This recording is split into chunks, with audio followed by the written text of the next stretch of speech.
Assalamualaikum warahmatullahi wabarakatuh. Perkenalkan, nama saya Rifat Husnul Ma'afi dengan nomor NIM 220 2034. Pada kesempatan kali ini izinkan saya untuk menjelaskan atau mempresentasikan tugas resum dari materi TKT 1, yang dimana tentang kurikulum bahasa Arab. Pada soal pertama, di soal yang disitu terdapat pengertian kurikulum.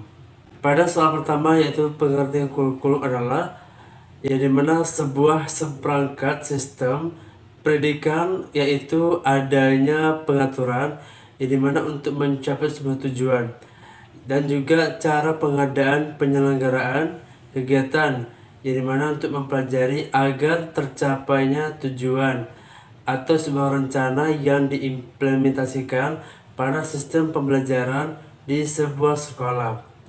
Yang kedua, soal rasional pengembangan kurikulum dapat dibagi menjadi dua tantangan, yaitu tantangan yang pertama yaitu tantangan internal dan yang kedua tantangan eksternal.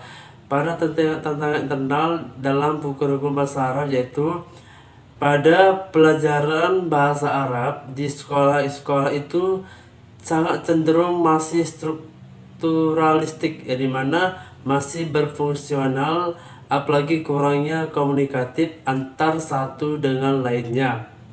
Pada yang kedua, yaitu pada pembelajaran bahasa Arab ini sangat peran penting sebagai alat dalam mendalami ajaran-ajaran pada agama agar dapat berorientasi merujuk kepada Al-Quran dan hadis. Yang ketiga, di mana di era sekarang banyak sekali orang-orang yang mengatakan bahwasanya mempelajari bahasa Arab itu sangat sulit dikarenakan mereka kurangnya berminat dalam mempelajari bahasa Arab, apalagi dalam membahas agama, kitab suci Al-Quran dan hadis. Seiringnya era zaman digital, kita dituntut sebagai pelajar bahasa Arab menyampaikan dengan baik dan lebih komunikatif dan fungsional ke orang-orang agar dapat menyukai bahasa Arab, di mana bahasa Arab adalah sebagai bahasanya Al-Quran.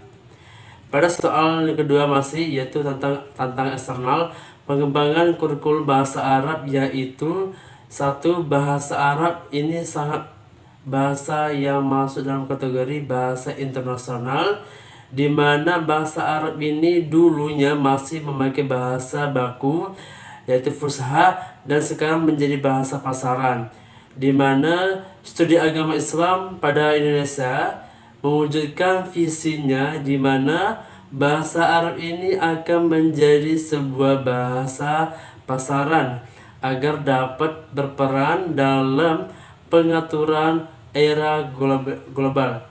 Yang kedua, lambat laun kian meningkatnya bahasa Arab mengalami peningkatan cukup signifikan, jadi mana ada 60 negara dan 350 jiwa sudah mulai memakai bahasa Arab sebagai alat komunikasi sehari-hari. Pada soal ketiga, yaitu penyempurnaan pola pikir, di mana didapati dari satu berpusat pada siswa yang dimana dilengkapinya oleh fasilitas-fasilitas yang ada di sekolah. Yang kedua, menuntut ilmu dapat dari mana saja, contoh dari Google, majalah, koran, dan baik juga di lingkungan.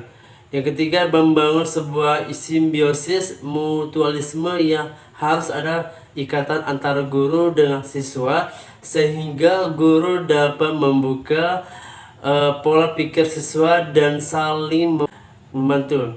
Yang keempat adalah saintifik, seorang siswa harus mencari sebuah ilmu berdasarkan ilmiah. Yang kelima adalah teamwork, artinya adalah harus ada pembentukan sebuah tim untuk membangun kekompakan dan saling membantu dalam mencapai tujuan dalam bahasa Arab. dan membentuknya penyempurnaan pola pikir.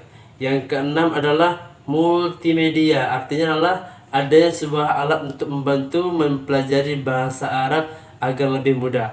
Yang ketujuh adalah adanya klasikal masal.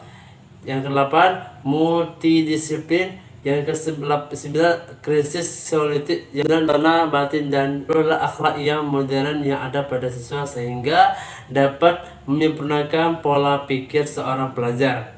Pada soal keempat adalah pembuatan tata kelola kurikulum bahasa Arab. Yang pertama adalah berfokus kepada peserta didik dengan dilengkapinya sebuah fasilitas sekolah. Yang kedua adalah nilai-nilai agama Islam. Ini sangat anjur untuk dapat diimplementasikan sehari-hari kepada kehidupan seorang siswa guru.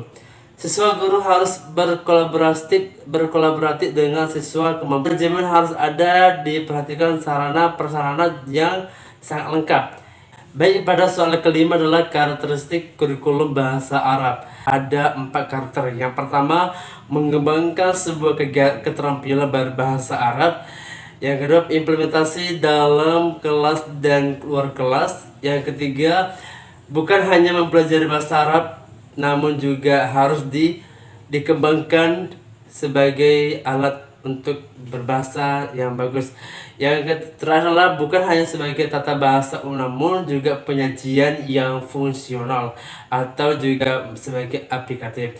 Pada soal terakhir adalah apa tujuan daripada pengembangan kurikulum bahasa Arab, yaitu untuk mempersiapkan peserta didik untuk dapat mendalami ilmu bahasa Arab yang mereka dapat dari sekolah maupun di mana sehingga dapat bermanfaat kepada kehidupan mereka dan juga masa depan mereka sendiri. Itulah sekilas daripada penjelasan saya yang singkat. Lebih dan kurang saya mohon maaf jika terdapat kata-kata yang kurang pas atau kurang begitu jelas, mohon segera dimaklumi. Saya ucapkan wabillahi taufiq wal hidayah. Assalamualaikum warahmatullahi wabarakatuh.